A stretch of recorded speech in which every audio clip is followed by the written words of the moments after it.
Reversing a long-standing ban on most offshore drilling, President Barack Obama has decided to let Uncle Sam sell oil and gas rights off Virginia and consider it for areas from Florida to Alaska.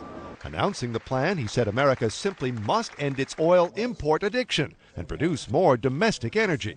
In order to sustain economic growth and produce jobs and keep our businesses competitive, we are going to need to harness traditional sources of fuel even as we ramp up production of new sources of renewable homegrown energy. Yet Obama's also rejecting calls to sweep aside environmental concerns and drill, baby, drill.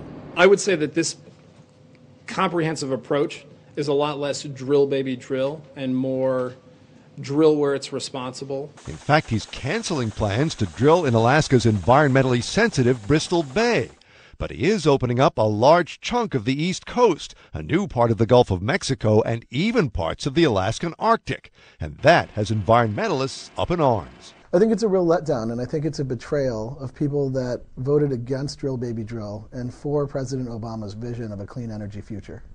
But while Obama's plan has angered some coastal states, in Virginia, where the first leases will be sold, there's support. I guess as long as the water and the wildlife are not affected, then I'm fine with it. You have a whole new ecosystem that started there on the side of the rig, and it attracts the fish and it attracts the fishermen, so it's kind of good for the ecosystem, in my opinion. Meantime, GOP foes complain Obama's plan closes more areas to drilling than it opens.